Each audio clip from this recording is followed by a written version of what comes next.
Mesa redonda, né, dessa maratona de mesas redondas que foram os nossos seminários sobre meios de comunicação na história contemporânea da Amazônia Paraense. Eu, antes mesmo da gente terminar, já vislumbro que nós tivemos aqui um resultado muito positivo, porque nós conseguimos colocar frente a frente pessoas com trabalhos afins, mas que não se conheciam, e provavelmente é o que vai acontecer daqui a pouco, né? E pessoas que descobriram essas afinidades e que, a partir de então, vão poder partilhar as suas pesquisas, as suas descobertas com os seus pares. Eu acho que esse é um saldo, um dos saldos importantes do encontro. O outro foi o fato da gente ter colocado pessoas em etapas diferentes da formação acadêmica. Então, nós tivemos aqui apresentando aluno de iniciação científica da graduação, aluno do mestrado, aluno do doutorado, pesquisadores já experientes, vinculados a instituições de pesquisa. Então, nós tivemos aqui uma diversidade de profissionais e estudantes que se descobriram partilhando, experimentando mais ou menos a mesma realidade, né, da atividade de pesquisa. E isso é muito bom, porque a gente acaba rompendo um pouco com as barreiras de campo de formação, de etapa de formação na vida universitária. Também nós contamos aqui com a participação de alunos de outros cursos, principalmente de comunicação, que se fez presente, né? E isso também foi muito bom. Esperamos que esse seja um ponto importante para a nossa interlocução no futuro, daqui para diante, né? Quem sabe a gente no futuro possa realizar uma versão desse seminário partilhada com alunos da comunicação ou com grupo de pesquisa da área de comunicação. Para nós seria realmente muito interessante.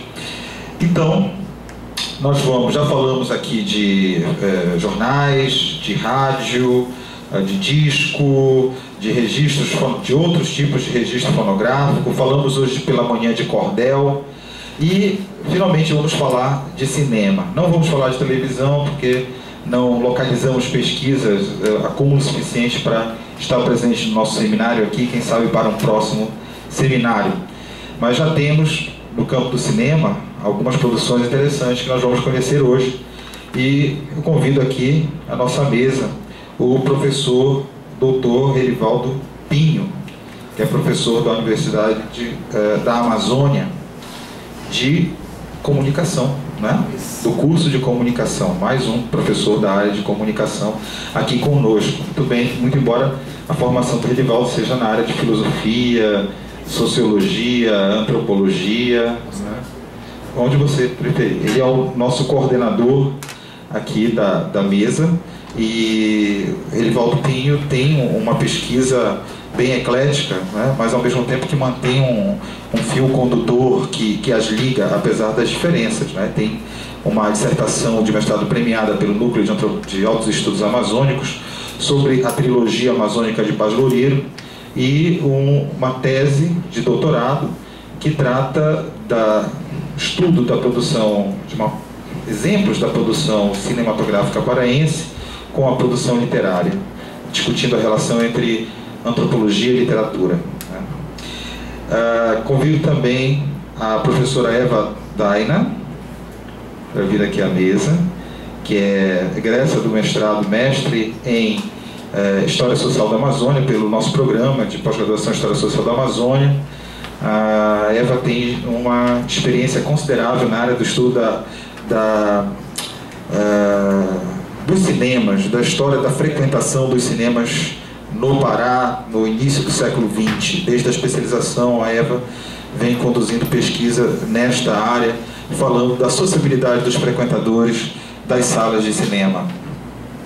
E defendeu há pouco tempo a sua dissertação e provavelmente dará continuidade nesta temática para o doutorado, né? Convido aqui também o professor Alain Pinheiro para vir aqui para a nossa mesa. Alain Pinheiro é professor da SMAC, né, da Escola Superior Madre Celeste, e é mestre em História pela Pontifícia Universidade Católica de São Paulo, pela PUC de São Paulo, e produziu uma dissertação de mestrado muito interessante falando do cinema no Pará na década de 50, né, na Segunda Guerra Mundial. E justamente por conta O título da tese fala em guerra, né? São guerras urbanas, não. Guerras... Cotidiano e guerra nos cinemas de Belém. Já um pouco mais à frente, né? Eva fala dos cinemas, frequentação aos cinemas, anos 20, né? Principalmente, passa um pouco para os anos 30, aqui o Alan vai mais adiante.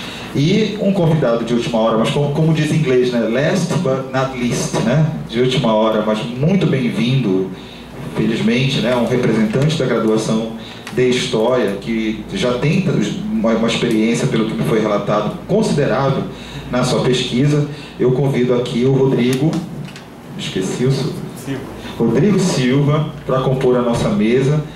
Rodrigo é bolsista de iniciação científica ou é bolsista voluntário? Não, sou bolsista de iniciação científica e bolsista do IATO. Bolsista do IATO e bolsista de iniciação científica. E desenvolve uma pesquisa sobre Líbero Luchardo, não é isso? Sobre Líbero Luchardo. Então, na década de 60. Então, nós vamos ter aqui, cada pessoa vai poder fazer a sua apresentação em 20 minutos, o coordenador aqui da mesa vai justamente coordenar isso, né? E depois das apresentações nós fazemos o debate, ok? Passo agora a palavra aqui para o professor Relivaldo. Boa tarde a todos. Na verdade, como temos 4 participantes, acho que o tempo seria de 30 minutos para cada um, não é? É isso.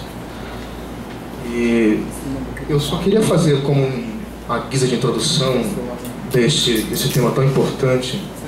Na verdade, não seria uma exaustiva reconstituição histórica do cinema na Amazônia, mas empreender um pouco numa provocação metodológica a respeito da pesquisa sobre o cinema relacionado à sociedade.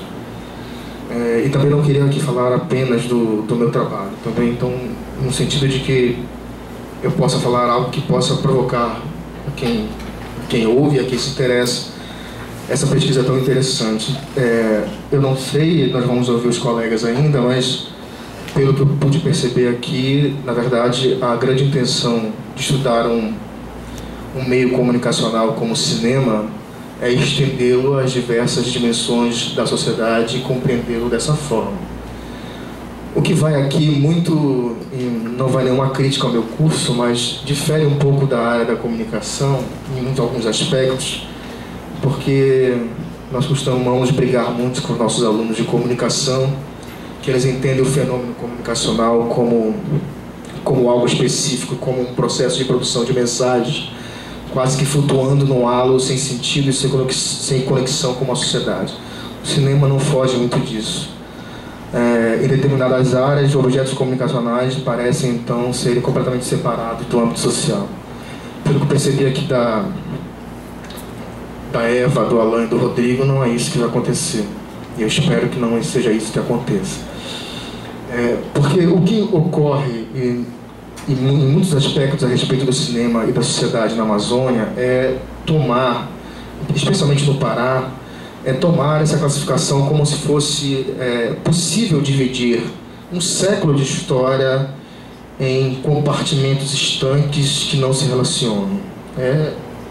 Por um lado, isso é produto do trabalho do Pedro Veriano, não desmereço por isso, mas por outro se tomou o trabalho do Pedro Veriano como um cânone para se falar sobre o cinema e nada mais existiria para se falar sobre esse objeto tão importante que não fosse isso, o trabalho do Veriano. Então classificaria o cinema na Amazônia e repito, isso não é um demérito do Veriano, mas é uma possibilidade. Ele não é um historiador, ele é um jornalista, um crítico. Classificaria o cinema na Amazônia em 4 períodos, acreditem, que seriam o período da chegada dos pioneiros, Ramon de Banhos, seria um salto incrível do Ramon de Banhos para Líbero Luchardo, e ao mesmo tempo a participação dos cineclubes, e um outro momento um cinema um pouco mais contemporâneo, e aí falando um pouco do Nicola Parente no início do século. Essas etapas seriam as únicas etapas possíveis de serem analisadas. Então, início do século, virada do século XIX para o século XX, meado do século XX e final do século XX. Então, parece que nada ocorreria entre esses gigantescos períodos. Uma forma de compreender a história de maneira linear, o que vocês, historiadores, mais do que eu, devem saber, quantas críticas recaem sobre esse modo de compreensão. E me alegra muito ter o Alan aqui, depois ele vai falar sobre o trabalho dele, porque eu li o teu trabalho na internet, eu não sei se era um resumo ou se era a dissertação mesmo, porque, dentre outras coisas, a Segunda Guerra Mundial, por exemplo, era a grande lacuna sobre o cinema no Pará. Esse salto que nós tínhamos do início do século XX até a década de 60, é incrível não perceber absolutamente nada em relação a isso. Eu estou muito ansioso para ouvir o Alan falar daqui a pouco. Quando eu comecei a estudar cinema em 2003, por volta de uma pesquisa de CNPq, nós tivemos essa grande dificuldade de encontrar material sobre essa época. E como vocês que trabalham com história e outros cursos sabem, pesquisar documentos em Belém é, para dizer o mínimo, muito trabalhoso, para ser redundante, né? E microfilmes, então, nem se diga, né? Em todos os sentidos, a desinformação impera, em todos os sentidos, a falta de educação, idem, assim por diante, não variando muito. Então, quando eu encontrei uma nota falando da chegada do chamado pioneiro do cinema em Belém, que é o Ramon de Banhos, que é o cara que produz o filme, eu fiquei muito contente, mas o que me deixou menos contente foi não encontrar nada sobre esse período da Segunda Guerra como um período praticamente inexistente. Mas eu queria falar desse nada, esse aparentemente nada, que a história trabalha e que certos trabalhos de comunicação tomam isso como silêncio ou vazio, exatamente como uma provocação. Existem vários períodos, essas lacunas que não são reportadas pela história, ou nem mesmo pelo veriano, pelos jornalistas, pelos graduandos e assim por diante.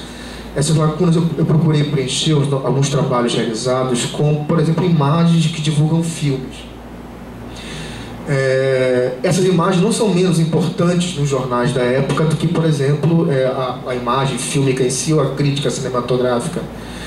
As imagens, por exemplo, de filme de Marlene Dietrich sendo veiculado em Belém do Pará são tão importantes quanto, por exemplo, textos sobre a crítica cinematográfica que nessa época, né, de 40 e 30, pouco existiam. Então, na verdade, essa é uma questão metodológica que eu gostaria de abordar, mas eu vou passar a palavra para os alunos. Não gostaria de abordar a partir do que eles falam. Para finalizar, eu só queria dizer que se vocês se voltarem para o estudo de cinema ou qualquer outra área, pelo menos a metodologia que eu acredito, que eu adoto, seria na não tentativa de compreender esses objetos como objetos totalizantes. Isso é algo que deve ser sempre questionado, e não pensar, por exemplo, que um objeto, para ser relevante, eu estou falando aqui um pouco de epistemologia, mas é mais ou menos isso que eu quero falar, como um anúncio de jornal ou uma crítica cinematográfica apenas, pode ser considerado como um objeto irrelevante no estudo. Na verdade, o que pode tornar relevante é a sua análise sobre aquilo que parece significante. Então, e falar sobre o cinema é isso, porque falar sobre o cinema no Pará é falar na ausência de uma indústria, falar na ausência de uma produção estável, falar em arroubos produtivos, falar em amadorismo, falar em trabalhos individualizados, né? Falar no cinema no Pará, talvez esse tema não seja tão interessante exatamente porque não tenhamos uma produção sequenciada, uma produção constante, estável sobre o cinema, mas isso não o torna menos interessante e menos relevante enquanto objeto de pesquisa. Só para dar um dado, um ano depois que o cinema é divulgado na França, nós temos um aparelho semelhante em Belém.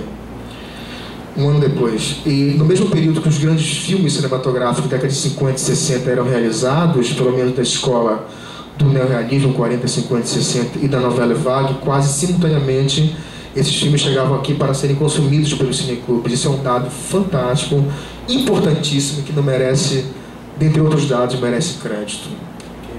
Isso aí. Bom, a gente vai começar pelo critério cronológico, imagino, né? Com a fala da Eva e em seguida o trabalho do Alan e por final o Rodrigo. Boa tarde. Primeiramente eu queria agradecer ao professor Maurício pelo convite. Ele que já deve estar saturado de me escutar falar, já me acompanha desde a especialização com o mesmo tema. Estou só me afundando cada vez mais no cinema na década de 20. Bem, como o tema da mesa é cinema e a sociedade, eu dividi em 2 grupos principais. Primeiro, que seria o cinema interagindo com a cidade, com o meio, e o segundo, o cinema com o espectador. A gente não pode tomar o cinema enquanto instrumento de lazer como algo isolado, que está apartado da sociedade, da cidade em que ele convive. Então, as salas de cinema de Belém, e eu vou falar especificamente do meu período, né? As salas de cinema de Belém da década de 20, elas interagiam com a cidade. E até é um pouco óbvio se pensar dessa maneira, porque o espectador, aquele que frequenta as salas de cinema, ele precisa de dinheiro para pagar os ingressos, ele precisa se locomover, ele precisa de uma série de outros elementos que não estão diretamente ligados ao cinema, mas que vão interferir no hábito de frequentação. A cidade de Belém, na década de 20, como já é muito batido, ela ainda vivia uma espécie de ressaca da crise da economia gomífera. Então, todas aquelas crises que eu acho que a maioria de vocês já ouviram falar, a crise das habitações, uma série de epidemias, todos esses problemas estruturais também com a reforma, com a reurbanização da cidade, eles vão ter suas repercussões na década de 20. Só que a cidade de Belém, nesse período, ela não era só infortúnios, somente desgraças, mas era uma cidade também que, até mesmo por conta da crise, tem uma série de outros elementos que são incentivados, como, por exemplo, indústrias, trabalhadores urbanos, o trabalho informal urbano. Então você tem uma circulação de mercadorias que ela não fica estagnada na década de 20. E você tem também um empenho do governo estadual, governo federal, de incentivo para as indústrias locais, até mesmo como uma forma de subverter essa crise. Então, a cidade de Belém, na década de 20, ela não vivia somente a ressaca da crise, mas existiam outros elementos que estavam em plena expansão. Para vocês terem uma ideia, nessa década, entre inaugurações e reinaugurações, você tem nos jornais o surgimento de 16 novas salas de cinema. Então, não eram cineclubes, eram salas comerciais. Então, o cinema como instrumento de lazer, naquele período, ele estava em pleno vapor, digamos assim. Era uma cidade em que você tem uma grande quantidade de salas que até hoje, aqui na cidade, por exemplo, salas comerciais você não vai encontrar.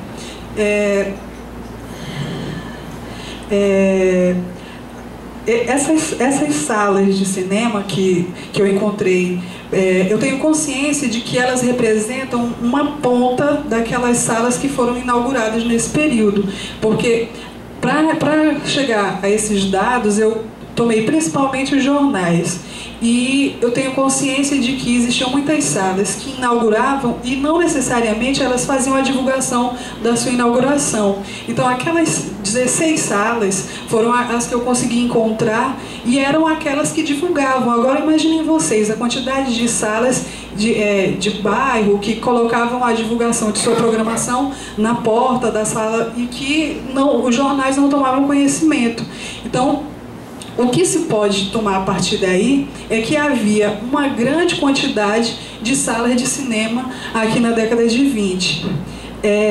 Além dessa possibilidade, a possibilidade, aliás, de se abrir essas salas de cinema, ela se dava também pela compra de aparelhos que vinham de outros estados. Você tinha aqui, pelo menos de Pernambuco, representantes, não é, que vendiam aparelhos patê, que serviam tanto para filmar quanto para exibir filmes.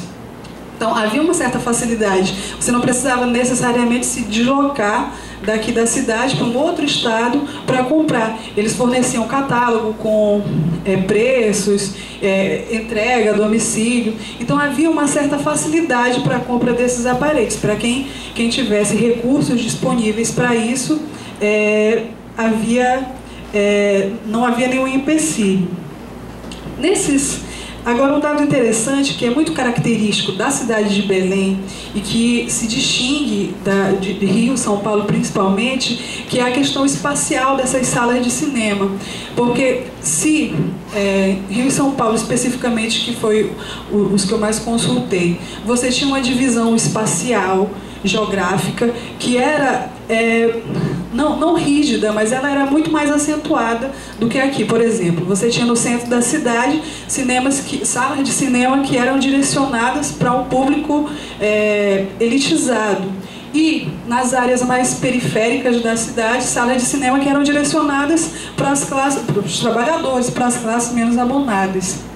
Aqui em Belém, havia uma diferença. Essas salas de cinema você poderia encontrar em um mesmo traçado geográfico salas que apelavam para diferentes públicos, como por exemplo próximo à Praça da República. Você tinha o Cinema Olímpia, que tinha toda uma marca e um discurso. A propaganda do Cinema Olímpia, ela apelava para a gente fina e elegante da cidade. Só que em uma mesma quadra você tinha, por exemplo, o Cinema Paris, que era um cinema que ficava na esquina da Riachuelo e era frequentado pelas prostitutas do Baixo Meretrício. Então, e o valor dos ingressos era bem mais barato com relação ao Olímpia, pelo menos em alguns momentos, porque em outros momentos essa divisão dos preços ela não era tão rígida assim. Então, só para que fique claro, não havia uma diferenciação espacial das salas de cinema como havia em outras cidades do país. Então, isso era muito reflexo também, acredito eu, da forma como a cidade, a fisionomia mesmo da cidade. Você tem uma cidade que era ocupada por pessoas de diferentes regiões, uma cidade cosmopolita. E essas salas de cinema, elas vão trazer também essa característica. Então, você tem um centro da cidade que não é frequentado apenas pela elite local. Essa elite local, ela tinha que conviver, ainda que forçadamente, com vendedores ambulantes, enfim, com mendigos, pedintes. E as salas de cinema, elas não se diferiam disso. Então, você tem espaços diferentes, mas em uma mesma localização geográfica. Havia diferentes apelos dessas salas de cinema, e aí eu pude perceber 3 tipos específicos de propaganda.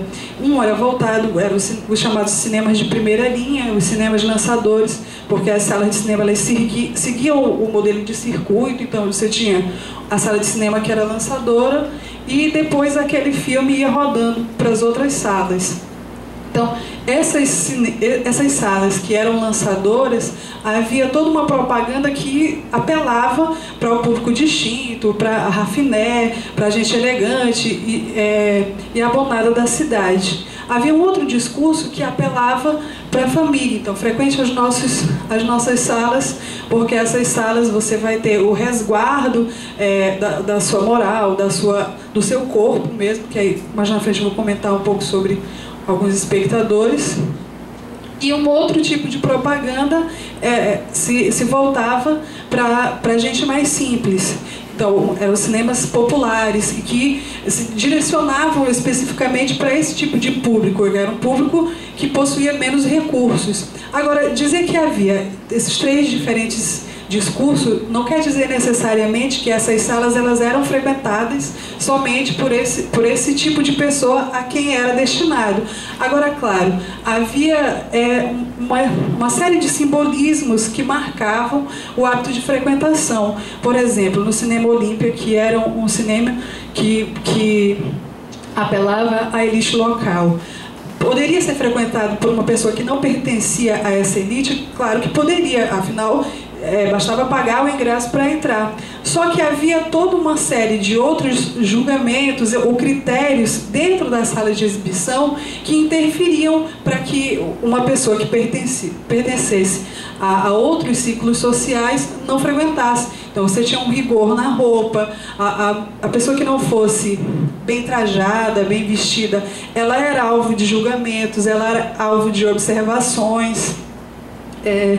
Então, o hábito de frequentação, ele era também marcado por essa série de símbolos, de outros elementos.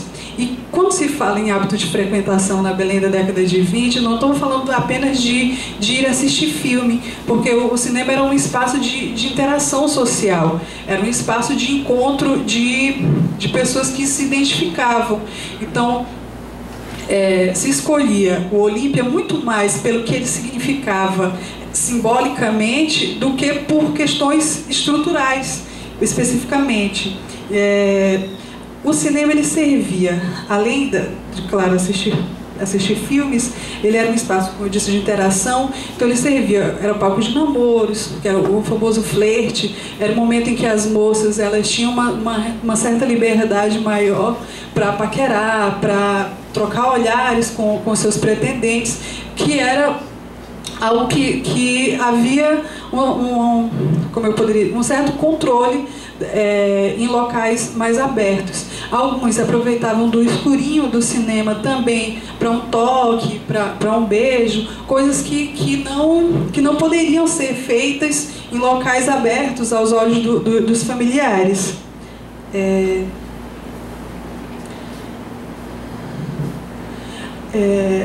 Como eu estava falando, as salas de cinema elas interagiam com o espaço urbano, com a cidade. Então, a questão econômica, os mecanismos de transporte, tudo isso interferia. E um outro elemento que também interferia na exibição fílmica era a questão da festividade de Nazaré. Assim como hoje a festividade de Nazaré era um momento em que a cidade toda se movimentava. E as salas de cinema, não diferente, também se movimentavam em torno daquela festa. E aí vários proprietários de cinema, nesse período, levavam os seus projetores para o Arraial de Nazaré, porque era também um espaço em que você tem a interação de diferentes pessoas vindo de outras localidades, como, por exemplo, os rombeiros, pessoas que vinham do interior. Era um momento em que o cinema tinha uma expansão maior no seu público. Esses cinemas que se modificavam com a festividade de Nazaré, tinham a sua rotina modificada, eles passavam, a maioria deles, a funcionar em espaços abertos, que eram chamados Cine Natureza, e cobravam valores de ingresso mais barato, justamente visando aquele público que vinha do interior, enfim, expandir o público. Dentro das salas de cinema, o espaço físico acabava por interferir. Eu entendo que a forma como esses espectadores estavam acomodados, a questão da proteção contra incêndios, o fato de se propagar um espaço que fosse sadio, seguro, interferia também na forma como esse espectador ia ler o texto fílmico. O cinema, ele era frequentado por uma série de pessoas de diferentes, com diferentes motivações. Então você tinha coronéis, várias mulheres e diferentes tipos de prostitutas, como as cocotes, mariposas, e que conviviam em um mesmo espaço. Além dessas, existiam aquelas pessoas que trabalhavam nos cinemas. O que eu quero dizer com isso? Que como o cinema era frequentado por diferentes sujeitos, cada sujeito desse trazia uma marca pessoal. E isso, é óbvio, vai interferir na forma como o filme era assistido. Então existiam vários jornalistas que frequentavam os cinemas com o intuito de coletar a matéria para o seu colunismo social. Então, a forma como ele vai ver, frequentar e perceber o filme vai ser diferente da forma como uma mulher, uma cocote, em que o mais importante era fazer a exibição das suas joias, das suas roupas, e mostrar o quanto o seu coronel era mais rico e poderoso em relação aos outros. Esses espectadores, então, eles interagiam com o cinema, interagiam guiados por essas diferentes motivações, e se fala também em um espectador que é ativo, que não recebia tranquilamente, passivamente aquilo que era exposto. Então, eu encontrei na década de 20 várias reclamações principalmente referentes ao valor dos ingressos. Então, era um público ativo, que que não recebia passivamente os planejamentos das empresas exibidoras, mas era um público que interagia. Com relação a essa relação mais íntima do espectador com o filme, até pelo menos a década de 70, havia aquela noção de se entender a recepção, o espectador, como algo homogêneo. E só a partir do final de 70, início de 80, é que tem a relativização disso. Então você começa a perceber o espectador como algo heterogêneo. Como eu acabei de colocar, existiam diferentes sujeitos sociais que frequentavam as salas de cinema. Cada sujeito desse ia guiado por motivações específicas. E aí um exemplo interessante eram dos bolinas. Os bolinas eram os tradicionais bulinadores de mulheres. E aí existia um caso na década de 20 do homem que foi lá no cinema, se aproveitou do escurinho do cinema para passar a mão na mulher. Como se tratava da filha do dono do cinema, isso deu a maior confusão, ele foi parar na delegacia. Então, existiam outros bolinas, provavelmente, e que, pelo fato de não se tratar de uma pessoa que tinha um apoio maior, no caso ela era filha do proprietário do cinema. Então, existiam mulheres que preferiam ficar caladas. Então, a presença do bolina, ela ressalta ainda mais essa noção de que existia cada frequentador possuía uma motivação específica para esse hábito de frequentação. Então você não pode tratar a recepção, a questão da leitura fílmica como algo também heterogêneo. Se nós somos diferentes e guiados por motivações distintas, é óbvio que esse objeto fílmico ele vai ser lido de maneira diferente. Tem um modelo de interpretação que eu gosto muito, apesar dele ser criticado, que é o do modelo texto-leitor, que é a ideia de que o filme ele é um texto e que esse texto ele é lido de diferentes maneiras por cada um dos espectadores. É que o significado da obra fílmica ele não está preso necessariamente colado ao filme, mas ele está na relação que se trava entre o espectador e aquilo que está sendo assistido. Então a recepção ela pode sim ser entendida como uma produção de sentidos. O espectador, por seu turno, é visto não mais como um mero receptor, mas como interlocutor da mensagem fílmica, cujo papel é de alguém a quem uma proposta é dirigida e de quem se espera um sinal de entendimento. E isso é muito perceptível para a gente, inclusive. A forma como eu vou assistir um filme é diferente da forma como o Maurício, como o Alan vão assistir o mesmo filme. Por isso que é importante, eu acho que não só para quem trabalha com cinema, mas com outros meios de comunicação de massa, essa questão da historicização mesmo.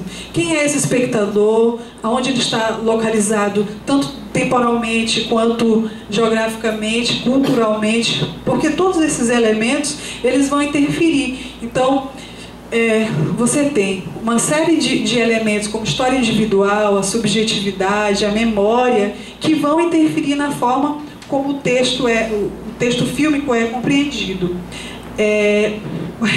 Voltando para o cinema na Belém da década de 20 e a forma como os filmes eram recebidos, e aí tem um problema, como é que vou chegar até esse espectador, principalmente na década de 20, que não havia pesquisa de opinião ou coisa assim. E aí o historiador ele tem que ser meio que malabarista também. Então, além dessas fontes tradicionais como jornais, eu me utilizei de literatura, então de textos memorialísticos, das revistas de colunismo social, que me ajudam a pensar a forma como esses filmes eram recebidos. Na década de 20 não havia um grande número de exibições de filmes produzidos aqui. Na verdade, eu não encontrei, basicamente, eu acho que uns 3 filmes, mas no geral eram produções que vinham de fora. Não somente as hollywoodianas, mas a alemã, a francesa, eram as produções que chegavam aqui. E essas produções, elas tinham eco na sociedade, porque a questão do cinema não estava presente só no hábito de frequentação, mas ela estava presente em outros elementos, como nas conversas, no colunismo social, como eu acabei de colocar, em objetos que eram comprados. Para vocês terem uma ideia, na década de 20, havia o pó de arroz Paula Negre, que era vendido aqui em Belém, cigarros Tom Mix, sapato Paula Negre, uma série de quinquilharias de objetos que se reportavam a esses astros da tela. Eu peguei aqui, mais especificamente, 2 tipos que fizeram muito sucesso em Belém, que foi a Tedabara. A Tedabara, ela representava um tipo específico de representação feminina do Star System americano, que era o modelo da Vamp, a mulher fatal, aquela destemida, sedutora, e que fez muito sucesso aqui na década de 20. Isso eu consegui coletar principalmente a partir do colunismo social, em que se comentava das influências da atriz Tedabara. Só que, além dessa influência positiva das mulheres, se vendo a Tedabara como uma espécie de modelo a ser seguido, então a forma de se pintar, a forma de se vestir, a forma de caminhar, como um exemplo, algo a que se identificava, e não falo imitar no sentido cru, mas se imitar porque se identificava, havia uma certa identificação, não se imitava, e aí lembrando mais uma vez que é um espectador ativo, não é aquele que recebe prontamente, mas há uma espécie de identificação. Então, a Tedabara, se ao mesmo tempo em que ela povoava o sonho imaginário de várias moças aqui da capital, ela também era alvo de críticas de alguns espectadores. Inclusive, foi lançada uma nota na Belém Nova do senhor Cláudio de Moraes, que denunciava um certo tedabarismo em Belém. E aí ele dizia que as moças de Belém começavam a se pintar de forma escandalosa, parecendo palhaças nos dizeres dele, se pintando com um requinte quase carnavalesco. Então ele fazia uma crítica direta a essas influências da Tedabara. O Bruno de Menezes também fazia críticas, pelo menos em uma nota dele, ele dizia que várias crianças de Belém, quando elas se davam conta de si, elas estavam com um nome que não tinha absolutamente nada a ver com sua história, com a história da sua região. Então, crianças que se chamavam Tedabara, Tom Mix, que os pais, em uma influência e adoração do cinema, acabavam por dar aos filhos os nomes dos artistas da tela. E um outro ator, uma outra estrela, né, que ficou muito conhecido e teve muita projeção em Belém, foi o Harold Lloyd, que era um comediante que se tornou clássico por ele, diferente do Chaplin, ele ter características mais de ser um cidadão comum, aquela pessoa comum, mas que sempre acaba acontecendo alguma coisa que dá errado, atrapalhado, desastrado. E o Harold Lloyd, ele vai ter também aqui muita influência, e essa influência ela vai se dar muito mais na questão da moda, nos tradicionais óculos do Harold Lloyd. Eu encontrei muitas notas de jornal falando sobre os óculos do Harold Lloyd que circulavam pela cidade. Aí, alguns deles criticando, inclusive falando das cópias. E outros dizendo que os rapazes da cidade não se davam conta do quão ridículo era aqueles óculos, mas que por se tratar de um astro da tela, de alguém que estava aparecendo e fazendo muito sucesso, acabava se adotando. Dentre os tipos femininos do Star System, que fez mais sucesso na década de 20 foi o estilo Vamp, realmente. O nome que mais foi citado nas crônicas sociais, textos memorialísticos, foi o nome da atriz polonesa Paula Negri.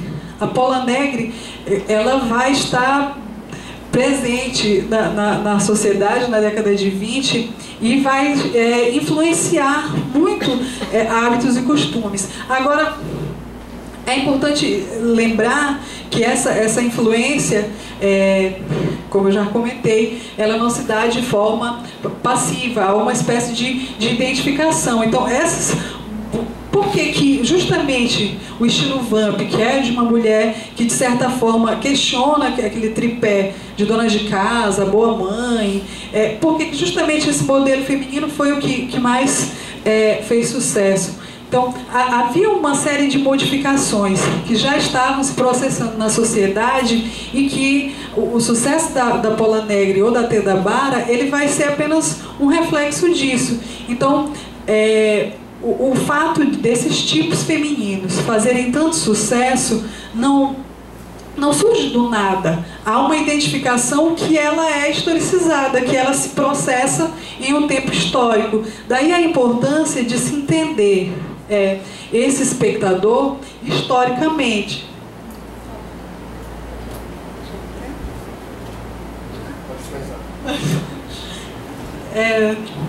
Bem, era basicamente isso. Obrigada.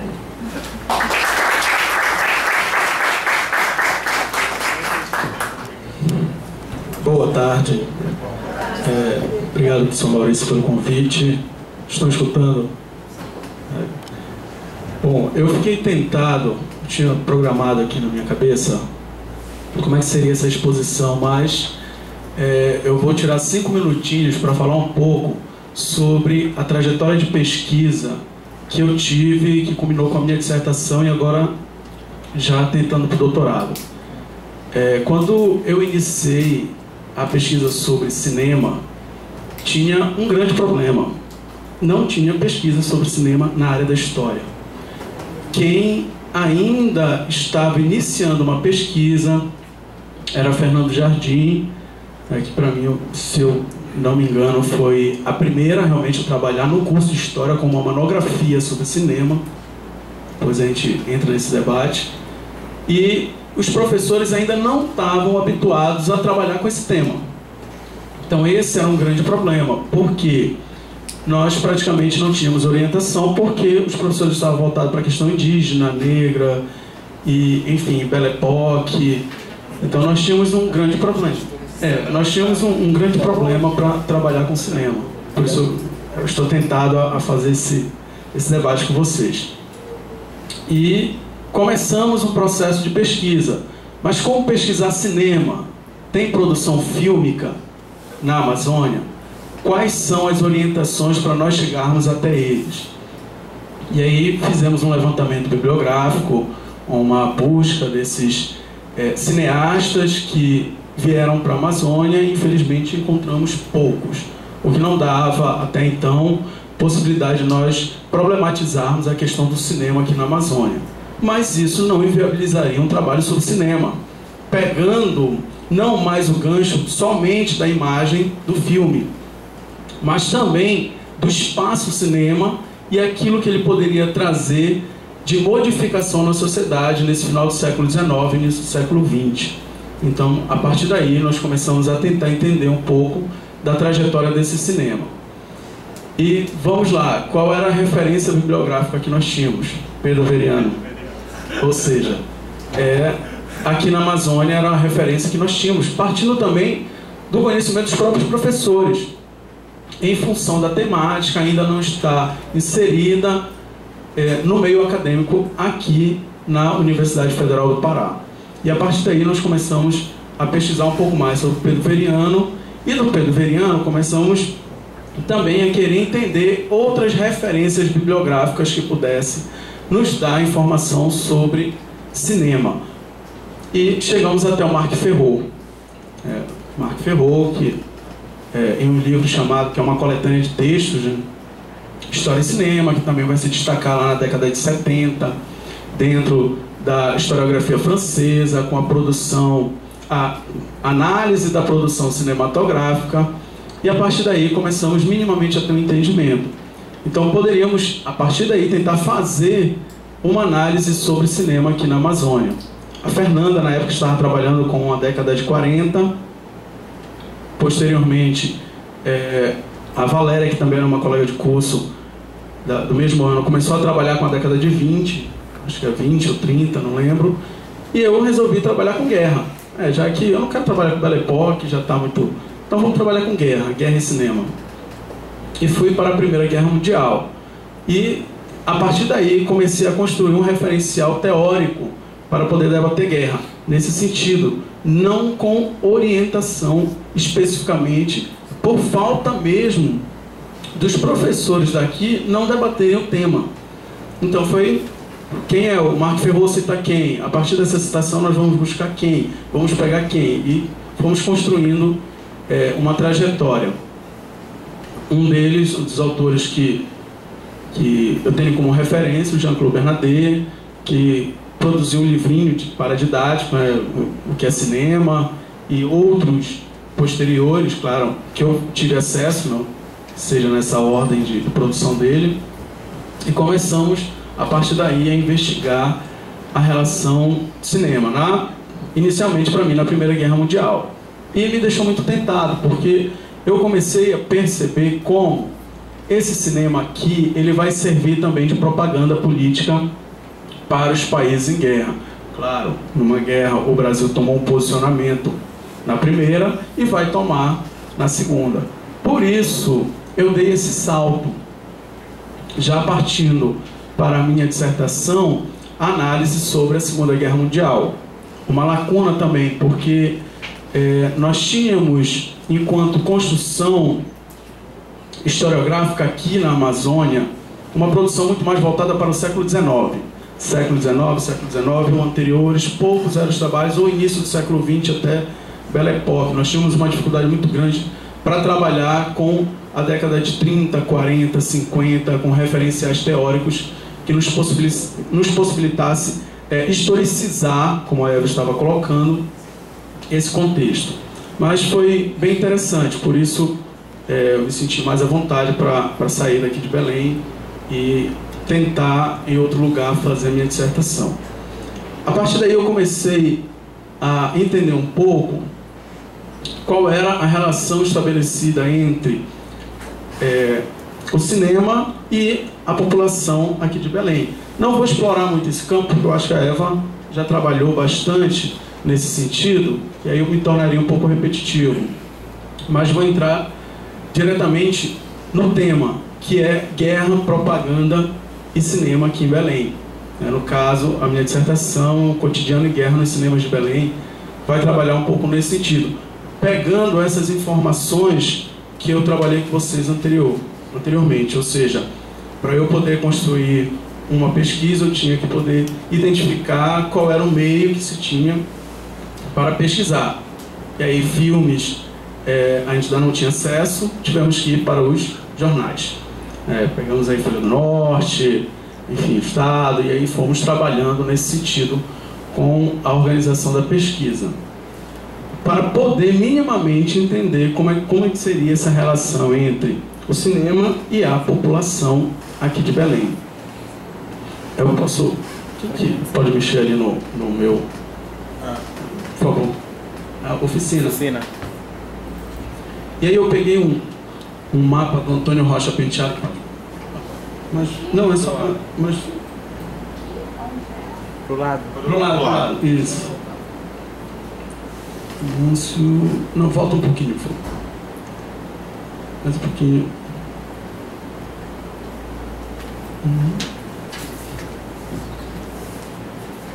Eu acho que é lá pro final, por favor. Só pra... Aí, fica melhor. Esse aqui, mapa dos bairros de Belém. Aí eu peguei uma referência que era do Antônio Rocha Penteado, geógrafo, que fez uma pesquisa aqui pela USP, a partir da livre docência, e era uma das referências que nós tínhamos. Então eu construí um pouco como seria esse mapa dos cinemas aqui em Belém, partindo das informações que eu peguei no jornal e aquilo que o Pedro Veriano também já tinha produzido. Vou mostrar aqui para vocês. Esse é o mapa do Antônio Rocha Penteado. E aqui eu coloquei os cinemas que, na época, existiu aqui em Belém. O Rex na Pedreira, São João no Marezal, o Íris no Reduto, o Olímpia no Comércio, o Guarani Universal na Cidade Velha, em Nazaré, Iracema, Popular, Poeira e o Moderno. Tá? Então era mais ou menos desse jeito que estava distribuído esse cinema. Ainda tinha Independência lá em São Brás. Inclusive, quem vai em São Brás, hoje ainda deixaram uma placa lá, que construíram um prédio lá e deixaram uma placa, se não me engano era do Cinema Moderno. Deixaram lá pelo menos a plaquinha indicando. Mas aí eu consegui minimamente fazer esse mapa para tentar também me situar e situar o meu leitor. E eu lembro que na minha defesa, na qualificação, o professor Antônio Pedro Tota, ele me questionava assim: tá falando de cinema, mas cadê o filme? Cadê a imagem? Não, mas o objetivo essencial não era trabalhar com a imagem, era trabalhar com a sociedade.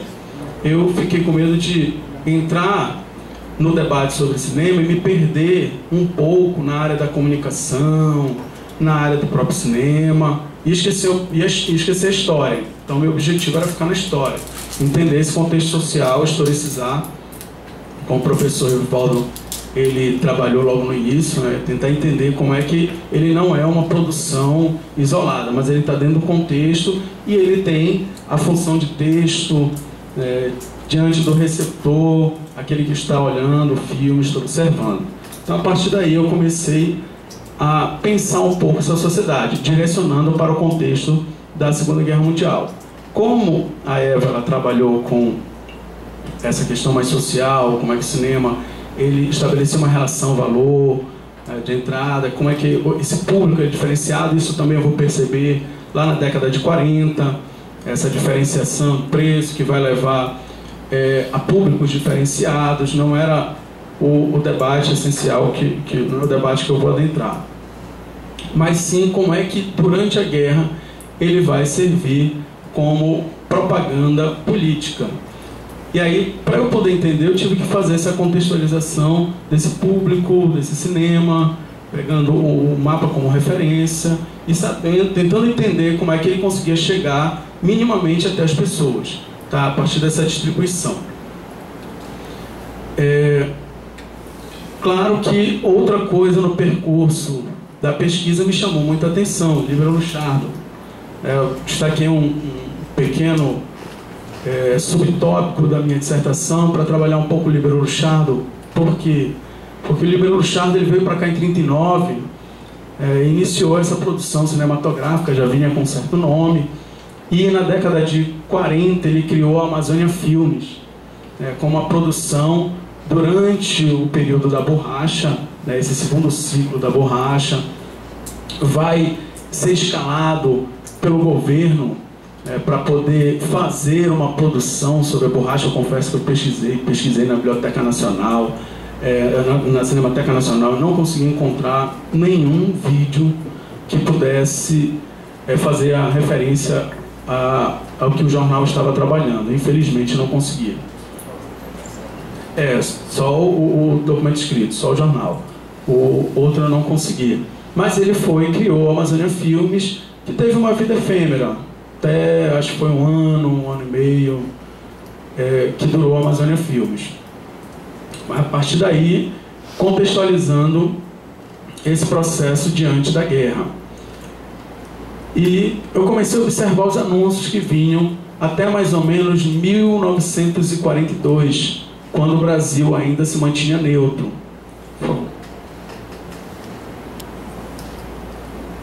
Mas para vocês observarem as fontes, que eu acho que fica bem legal para a gente trabalhar. Lá para cima, por favor. Esse primeiro. Aí eu comecei a tentar entender um pouco como é que esses anúncios e os filmes que chegavam aqui. Então, até 1942, como o Brasil ele era neutro, ainda não tinha tomado posicionamento na guerra, ele vai ressaltar principalmente aqueles filmes tanto americanos, norte-americanos, ingleses, filmes alemães, italianos, vai dando destaque para todos, sem, pelo menos que eu pude perceber, especificar qualquer um deles. Então aqui é o espião submarino. Aí, por favor, só sobe um pouquinho pra gente. Eu sou alemão, você é inglesa, estamos em guerra, nossos deveres obrigam que sejamos inimigos. Ou seja, você já percebe esse clima de guerra, mas ainda não com o teor de propaganda política. Ele vem muito mais no sentido informativo.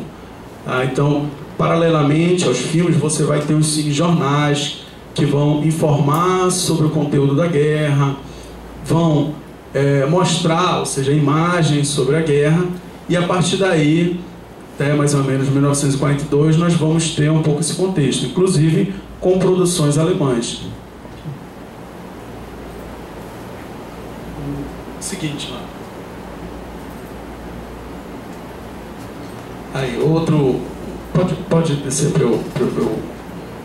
Aí, falando sobre a linha Maginot, de 11 de maio de 1939, está também seguindo essa linha de informação sobre o período da guerra.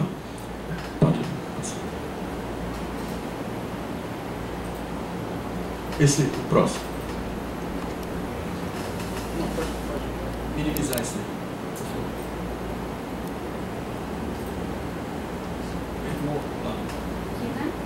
Não, o seguinte desse daí. Aí. Isso, aí pode descer aí um pouquinho.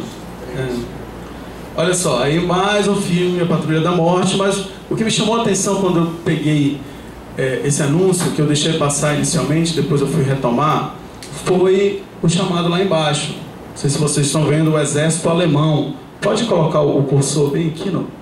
Mas aí, o Exército Alemão.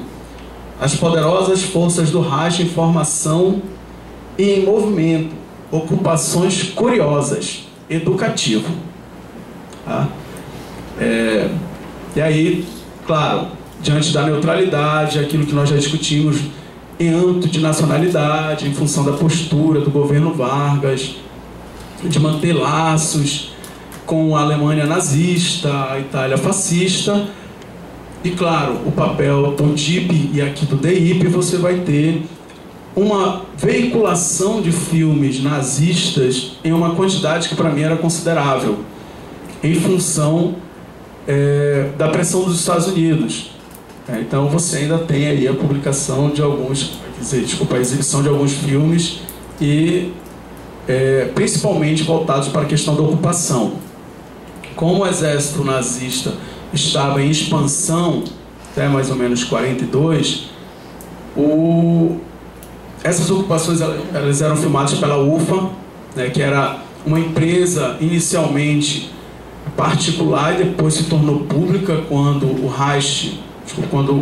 Hitler ele toma o poder, e aí ele vai transformar a UFA numa empresa pública que vai servir de propaganda para o intento nazista. E a partir daí, essa propaganda ela vai chegar. Eu não destaquei alguns filmes italianos, até porque, enfim, o tempo é curto, a gente tem muita coisa para falar e muita informação para mostrar. Mas, por favor. Próximo. Esse daqui. Aí, ainda, seguindo essa linha, em setembro de 1941. Sensacional, empolgante, inacreditável, a Batalha de Creta, aí o símbolozinho da UFA, tá? Que é a empresa cinematográfica alemã. Aí uns desenhinhos, sensacional reportagem filmada pelos operadores do alto comando alemão, vendo-se desde o primeiro paraquedista até a redição da ilha Fortaleza, tomada finalmente por nuvens e nuvens de paraquedistas. Então, até esse anúncio, eu ainda consegui encontrar alguns filmes alemães, alguns filmes italianos aqui no cinema belenense.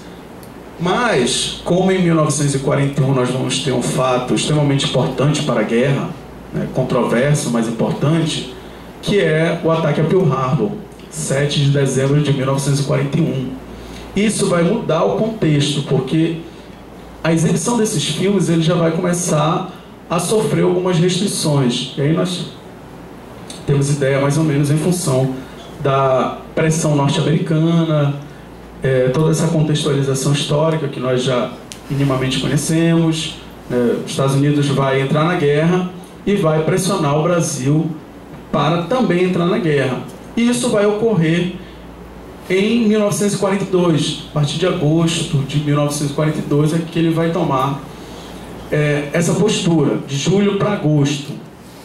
Vai quebrar as relações com o eixo, vai quebrar sua neutralidade, vai definir o seu lado na guerra, ao lado dos aliados norte-americanos, ingleses, e a partir daí vamos ter uma intensificação dessa propaganda antinazista aqui em Belém. É importante a gente destacar que essa produção nos Estados Unidos ela já vem ocorrendo desde 1937, 39. Tá? Uma intensa propaganda, porque os Estados Unidos desde o início definiu muito bem quem era o seu inimigo. O inimigo claro dele era o totalitarismo alemão, e para isso começou uma forte propaganda para divulgar esse regime, ou contra esse regime, e uma produção cinematográfica também. Então a gente vai ter Confissões de Espião Nazista de 38, vamos ter o Chaplin 39 40, o Grande Ditador, com a crítica ao regime totalitário, dentre tantos outros filmes. Foi logo massivo. O Marc Ferro ele vai trabalhar com uma teoria muito legal, que a Inglaterra e a França não adentraram ainda não definiram claramente o seu inimigo, ou o nazismo como seu inimigo, porque o maior interesse deles era combater a Rússia, a União Soviética. E também em função do conflito já histórico entre ingleses e franceses. Então, nesse período aí da década de 30, os franceses vão fazer muito mais uma propaganda anti-inglesa do que uma propaganda antinazista. Tá? Vice-versa, segundo Marc Ferro. Então, a partir daí, de 1942, nós vamos ter o início de uma propaganda antinazista aqui em Belém. Claro, no Brasil, mas estamos trabalhando especificamente com Belém.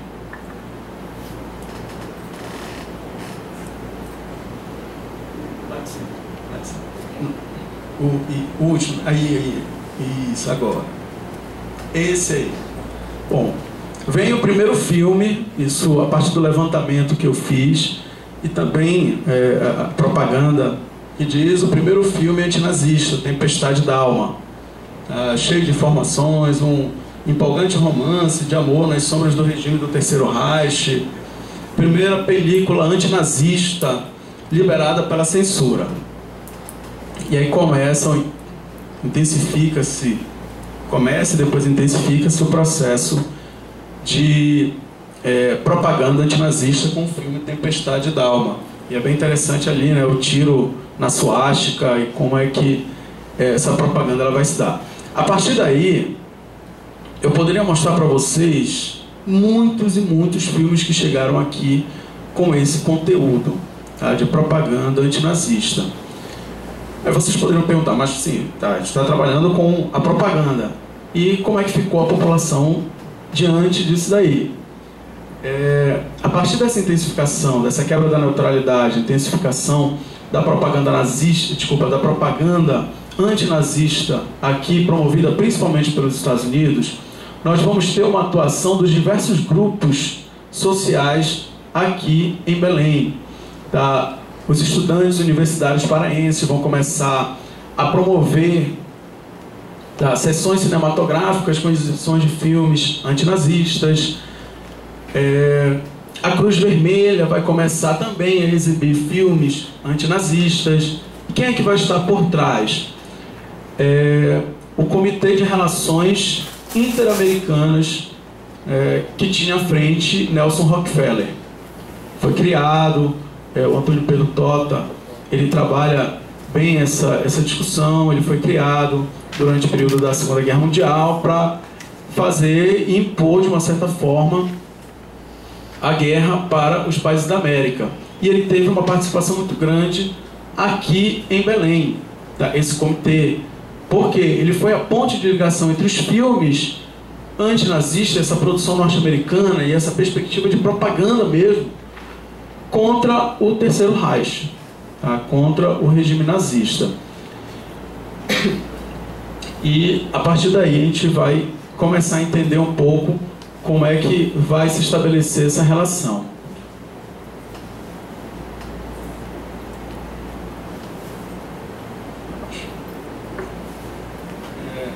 O último. Assim. Isso. E aqui nós vamos ver, claro, é só um exemplo para vocês, dentre tantos que eu consegui encontrar. Hoje, às 20 horas, serão exibidos no Instituto Carlos Gomes vários filmes de propaganda de guerra, os quais condensam as ações conjuntas das Nações Unidas contra as forças totalitárias.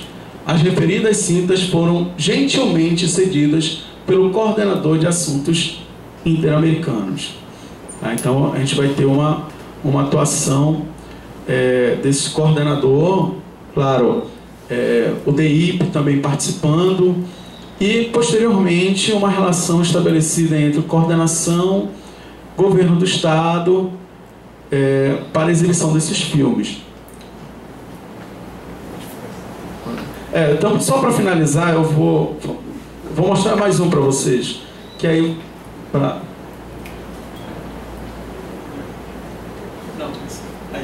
por favor. Aqui, mais de 2.500 militares assistiram ontem em Guadalcanal, no Olímpia e Poeira. Inigualável sucesso das sessões especiais oferecidas às Forças Armadas do Exército, Marinha e Aeronáutica.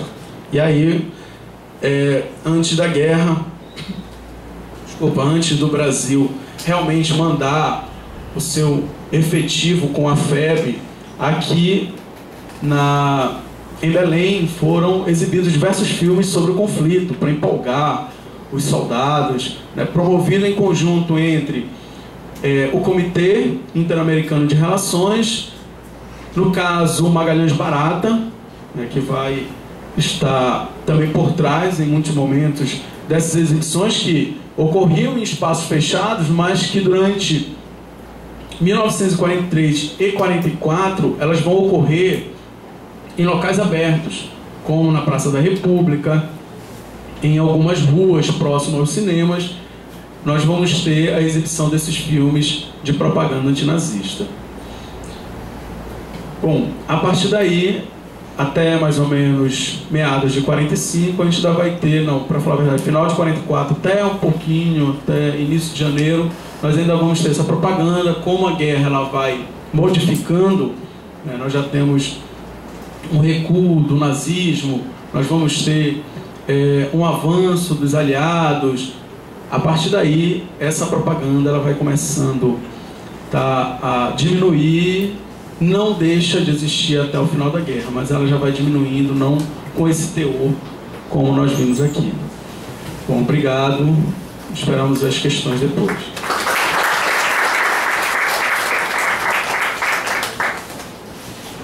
Boa tarde. Bem, cumprindo os protocolos, né? Agradeço o convite do professor Maurício, que foi de última hora, mas eu achei muito importante. E agradeço também ao IAP, né? É um protocolo que eu tenho de cumprir, e fui um dos contemplados com a Bolsa 2011 de Pesquisa, Criação e Experimentação Artística, com a minha pesquisa sobre o Libero Luchardo, a Amazônia na produção cinematográfica do Libero Luchardo. Bem, essa pesquisa ela é na verdade um desdobramento da minha pesquisa de monografia, que eu estou finalizando a monografia, e nessa finalização ampliei para a pesquisa do IAP, e fiquei muito feliz de perceber que a nossa trajetória de pesquisa, apesar de níveis diferenciados, ela meio que segue algumas indagações, alguns questionamentos muito semelhantes, né? Primeiro, essa questão de pensar, eu vou tentar ser didático, e organizei a fala da seguinte forma: Primeiro, a motivação que me levou a fazer essa pesquisa, um pouco do contexto da produção do Líbero Luchardo aqui na Amazônia e algumas hipóteses que eu já lanço sobre o trabalho dele. Primeiro, uma questão que na fala da Eva, do Relivaldo e do Alan ficam claras, que é essa questão dificultosa de se pensar numa pesquisa histórica sobre cinema na Amazônia, né? As dificuldades que a gente tem de realizar uma pesquisa por conta de fonte, por conta de liberação de material e de acessibilidade a esse material. Para eu iniciar o trabalho do Líbero Luchardo foi, eu acho que 6 meses de negociação para conseguir ter acesso ao material no Museu da Imagem e do Som. Então a gente é uma situação muito complicada para quem pesquisa cinema, mas entrando um pouco no campo teórico mesmo, como surgiu essa pesquisa. Eu tive contato com a produção do Líbero Luchardo em 2008, quando foi comemorado o centenário dele, e teve uma programação extensa promovida pela Secult, e também era a mostra de resultados de um edital da Petrobras, que restaurou alguns de seus trabalhos, e a partir daí eu passei a ter contato com o trabalho dele e passei a pesquisar. Primeiramente, e o que me motivou foi perceber a pouca discussão que se tinha em torno da figura do Líbero Luchardo e da produção dele, nessa questão que a gente está sempre retomando aqui, que é de um olhar histórico sobre o cinema e um olhar histórico sobre o Líbero Luchardo. A gente tem, como já foi dito, Pedro Veriano falando algumas questões de forma memorialista nos livros dele. Em comunicação a gente tem o trabalho da Dedé Mesquita, que é uma jornalista, que na verdade ela fez um trabalho muito mais biográfico do que de análise do Líbero Luchardo. E atualmente alguns pesquisadores, o Alan fala um pouquinho no trabalho dele lá no Líbero, num tópico, mas se entra mais logo no período em que o Líbero chega à Amazônia, que é 1939, fala um pouco do início dessa relação dele com o governo e esses filmes propagandísticos também, que é a forma de inserção no Líbero aqui de produção de cinema na Amazônia. E agora a gente tem também um pouco do trabalho da Keila Negrão e do Alexandre, que vão sempre utilizar o Líbero Luchardo para pensar a questão do pioneirismo da produção dele e da produção de cinema na Amazônia. E aí foi que começa a minha indagação, e a minha inquietação ao pensar o trabalho dele. Porque todo mundo vai colocar Líbero Luchardo, pioneiro do cinema na Amazônia, ok, falar um pouco dos trabalhos que ele realizou, ressaltando um pouco das questões técnicas, das dificuldades que ele teve, mas nunca uma análise histórica em cima do seu trabalho, nem pensando as ações do Líbero Luchardo não só no campo cinematográfico. E aí eu comecei então a minha pesquisa sobre o Líbero, tentando dar esse olhar histórico para os seus trabalhos. Então, eu vou falar um pouco sobre Um Dia Qualquer, mas na verdade, para pensar isso, eu analiso Um Dia Qualquer, de 65, Marajó Barreira para o Mar, de 67, Brutos Inocentes, que são os filmes do período que analiso que estão disponíveis. Tem os outros filmes dele também da década de 30, os filmes que ele realizou antes de vir para cá, A Alma do Brasil, de 32, e Aruanã.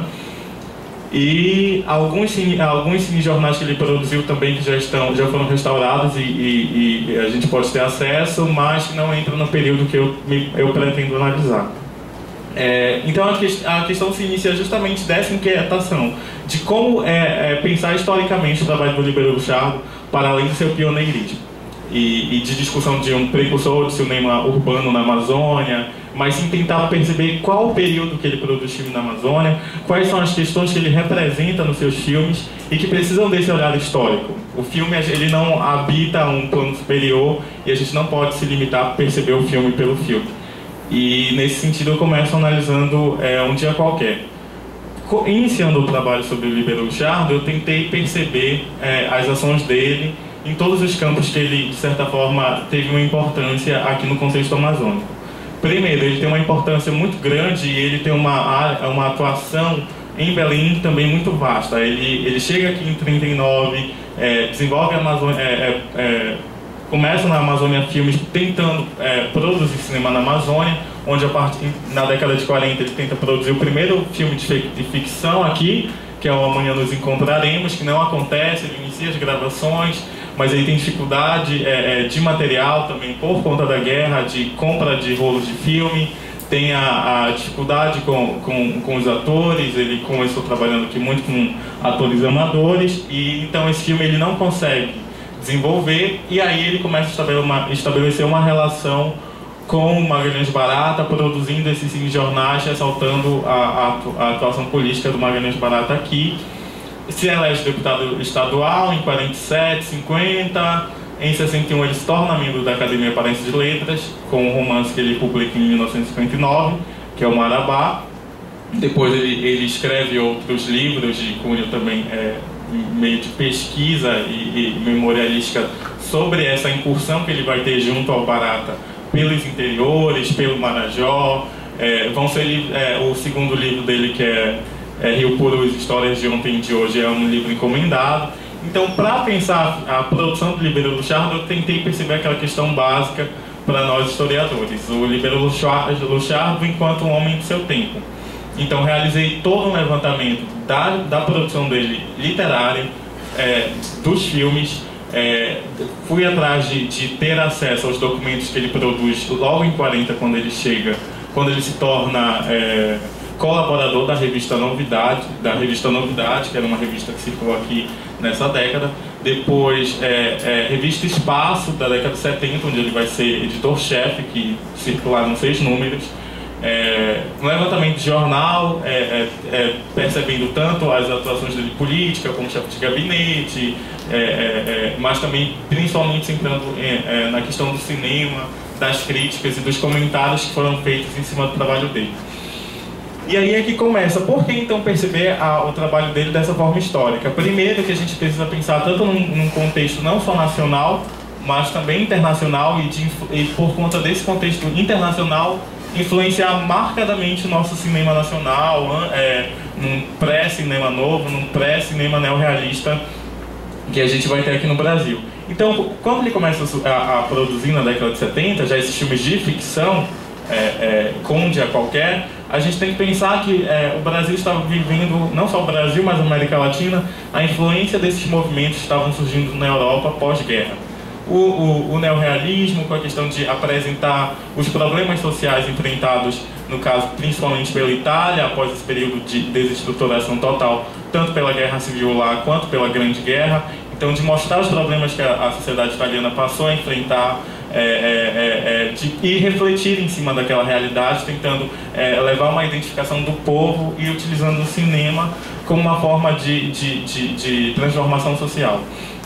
Esse cinema neorrealista ele vai ser extremamente importante para começar a se perceber a produção cinematográfica no Brasil já na década de 50, com Nelson Pereira de Santos, Alberto Santos, Alex, esqueci aqui o nome dele, mas o Alex.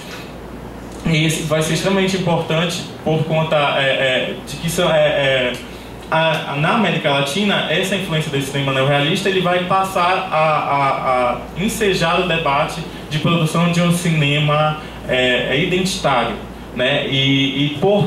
Era um momento onde o cinema norte-americano, hollywoodiano, já tinha se tornado hegemônico a partir de 20, na verdade antes de 20, mas nesse período de 30, também com a política de boa vizinhança, e posteriormente tendo essa presença mais forte na Europa, por conta de um apoio na reestruturação desses países, vai invadir a Europa o cinema hollywoodiano e de certa forma, tanto o neorrealismo na Itália quanto a Nouvelle Vague na França, já em fins da década de 50, vão ser movimentos cinematográficos que vão ir contra a corrente desse cinema hollywoodiano, e que essas contracorrentes no campo cinematográfico vão influenciar uma maior produção Argentina, Chile, México e Brasil principalmente. Então, esse é no contexto internacional que eu acho que nas análises da produção do Libero Luchardo às vezes não são pensadas. Para além disso, a discussão desse cinema identitário que vai ser feito final de década de 50, início dos anos 60, de um cinema novo. Então, dessa questão de mostrar o povo, buscar essa identidade do homem brasileiro e representar isso no cinema. Então, isso era um contexto que o Libero Luchardo estava produzindo e que a gente precisa levar em conta ao fazer a análise dos seus trabalhos. E aí é que um impasse, na verdade, uma das principais questões da minha pesquisa, pensar isso, porque os trabalhos que utilizam o Líbero Luchardo, aqui, não trabalhando diretamente com a produção dele, mas pensando a produção dele, é de fazer uma relação direta de que pioneirismo, então a partir desse pioneirismo que ele mostrava uma realidade amazônica, do homem caboclo amazônico, desse estereótipo em torno da Amazônia que surge na verdade desde os anos 30, no discurso varguista, e também vai ser muito importante perceber isso por conta de que o início do cinema aqui na Amazônia ele vai ser marcado por essa questão de expressão do exótico, da floresta, do inabitado, tanto na produção inicial do Banhos, no início do século XX. A Celda Vale, que é uma professora da UFAM em Manaus, pesquisa essa questão de exaltação de uma Amazônia por conta dessa questão da floresta e do homem da floresta através do trabalho do Silvino Romero. E ela fala que essa questão de se ressaltar era uma Amazônia e essa questão inabitada, de reafirmação desses estereótipos, era tanto que para ela, e pelo que ela levantou de fonte, isso era inclusive o que inviabilizava a produção de filmes de ficção na Amazônia, porque os documentários, esses cinejornais de exaltação, eles eram mais importantes e conseguiam ter uma visibilidade maior para a região, dando destaque a esses elementos que a gente percebe até hoje, não só na produção cinematográfica, né? E aí é uma questão que eu comecei a pensar, porque um dia qualquer do Líbero, eu não sei quem conhece, mas enfim, ele vai mostrar alguns elementos dessa cultura tradicional, mas na verdade ele vai estar mostrando uma realidade urbana, né? A história é mais ou menos assim. O filme começa do enterro da Maria de Belém. É uma história de amor, na verdade, entre o Carlos e a Maria de Belém. Começa do enterro dela, que ela falece num conflito depois de bombagem na Praça da República, enfim, com problemas no parto. Uma mostra folclórica de do Boi Bumbá. E a partir disso é o caminhar do Carlos sem rumo pela cidade, pensando, né, andando sem rumo após a morte de sua amada, e nesse caminhar dele pela cidade ele vai se deparando com tipos sociais, com elementos da cultura, da realidade de Belém num dia qualquer, e nesse caminhar também há flashbacks de momentos dele vivido com a Maria de Belém, em Belém, né, nesse contexto. E outros que não são. E outros que não são, que aí leva alguns a pensarem justamente que o Líbero se vale de uma novela vague. O Pedro Veriano, alguns colocam na crítica por conta dessa não linearidade na condução do filme. Essa ideia de que passa ele andando, depois mostra uma cena que não tem ligação com a cena que estava sendo mostrada, então começa uma cena muito interessante. Começa mostrando o encontro dele com a Maria de Belém em Mosqueiro, primeiro encontro deles, e dali o surgimento do romance. E aí eles num ônibus, logo em seguida mostra um carro que toma um outro rumo e já mostra uma cena que é a cena do striptease, da atriz Maria de Belém, que se recusou a fazer o papel inicial. Então esse elemento não linear do filme do Líbero, que não foi só por uma...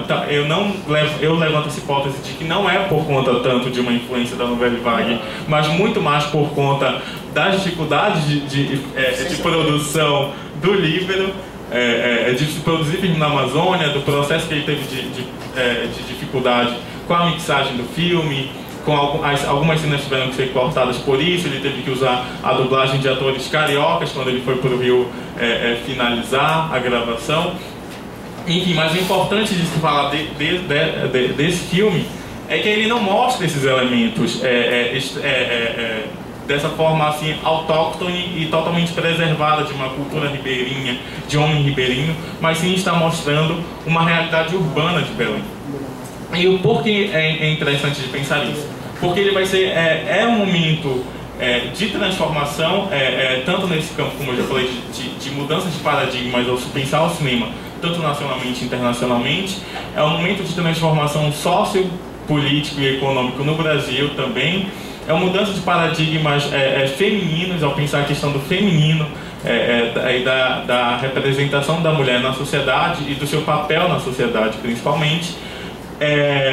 E nisso há uma produção no campo artístico e político de Belém muito ligada ao posicionamento desses artistas intelectuais, pensando esse processo de modernização da Amazônia, pensando a implementação de uma política do governo federal e os projetos minero-metalúrgicos, enfim, todo esse processo político e econômico que a Amazônia estava vivendo e que deve ser levado em consideração ao pensar o trabalho do Líbero Luchardo, tanto pela sua atuação como político, tanto pela sua atuação literária, e principalmente por pensar ele enquanto um homem do seu tempo, né?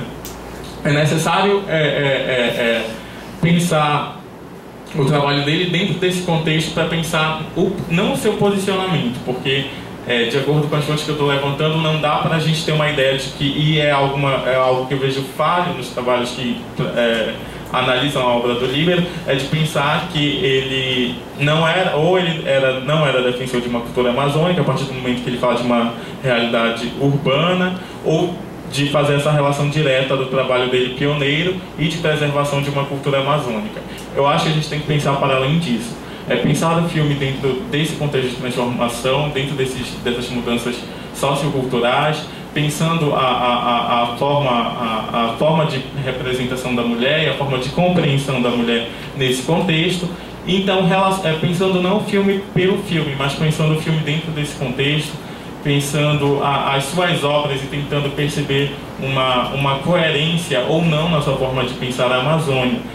Que isso é muito interessante. Eu trouxe um texto aqui, mas não sei se dá tempo. Pouquíssimo tempo. Que por exemplo, uma das questões que mais chama a atenção, não é muito meu foco, mas eu dou um grande destaque, é justamente a da representação feminina. No filme a gente percebe bem o contraste entre a Maria de Belém, que é a personagem principal, a esposa do Carlos, e os outros os tipos femininos que o Líbero cruza, que o Carlos cruza ao andar pela cidade.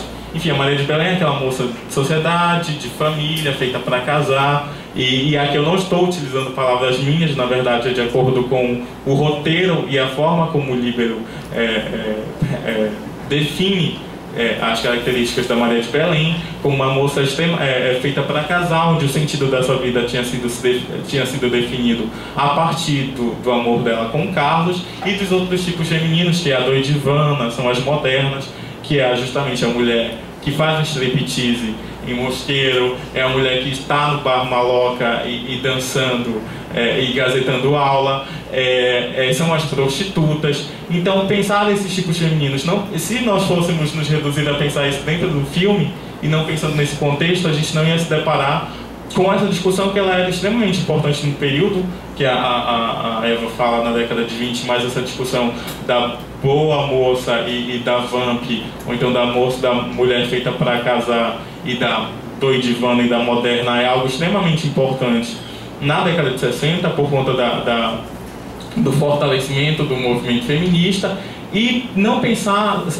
o posicionamento do Líbero e a representação dessa mulher apenas no filme. Mas você lendo os romances do Líbero, por exemplo, tem Marabá, que eu esqueci em casa, mas ao ele falar do romance do personagem principal do livro, que é o Aldo, um jornalista que está fazendo viagens pela Amazônia com a Sabina, que é uma cabocla, você vai perceber a mesma forma de representação da mulher, de uma mulher feita para casar, sonhadora, pura, ingênua. Então, o meu trabalho vai justamente nesse sentido, de tentar fazer uma relação dos discursos, tanto em torno do período vivenciado pelo Líbero, quanto pelas representações que ele utiliza nos filmes principalmente. E isso é interessante porque, ao mesmo tempo, a gente pode contrapor esse discurso literário e esse discurso fílmico do Luchardo com as suas ações no campo político. Por exemplo, ele fala um pouco, ele mostra esse embate dessa boa moça versus essa moça moderna, em que se permite certas liberdades, e que, se você for ter um olhar apenas direcionado pelo filme, você vai ter um olhar de pensar que o olhar do Líbero é um olhar negativo para esses tipos femininos que surgem, né, que destoam da Maria de Belém, mas ao mesmo tempo o Líbero foi o criador da lei do divórcio aqui em Belém, quando ele era deputado. Então, como pensar isso? Como pensar esse posicionamento dele? Apenas você só consegue isso confrontando, então, essas diversas fontes e a atuação do líbero dentro desses diversos campos, o campo literário, político e cinematográfico, principalmente.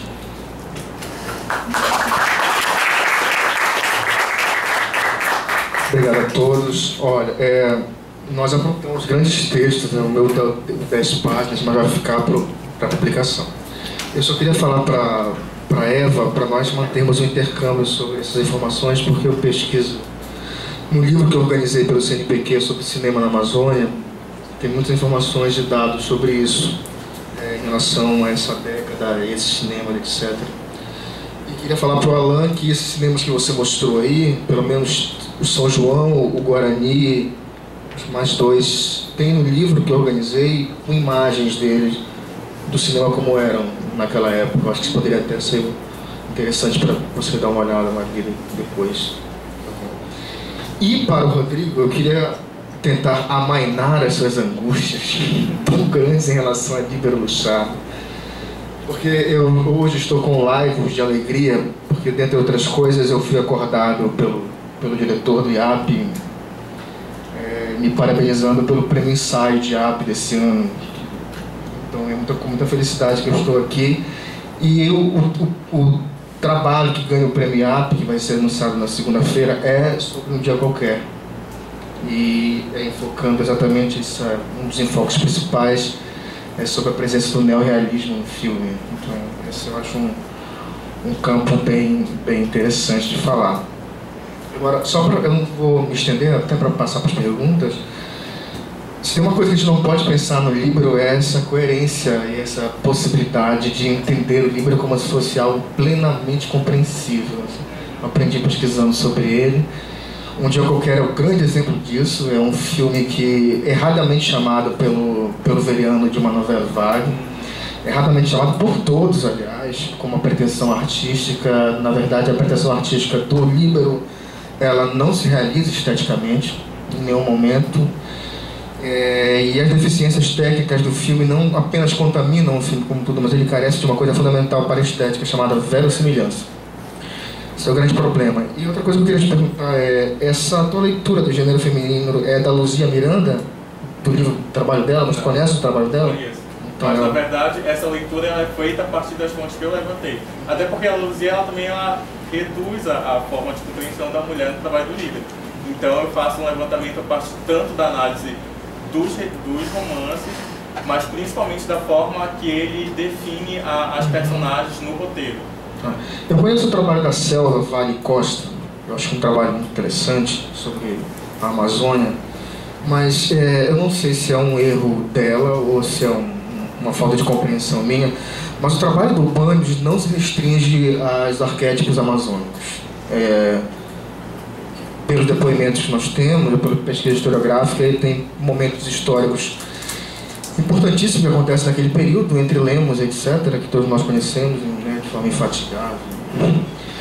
E esses momentos foram registrados. Tem um professor que conseguiu ver pelo menos um trecho desse filme do Rio de Janeiro.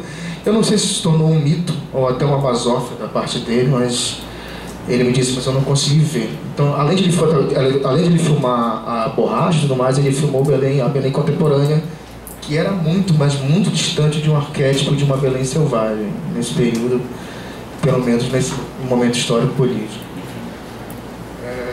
Bom, a gente passa para perguntas. Vamos lá. Deixa uma pergunta para Eva. Tá, então vamos escrevendo, né? As pessoas que quiserem fazer perguntas. O Érico, Geraldo, eu. Desculpa, aí já estou fora. Eva, é só essa questão também do tipo feminino.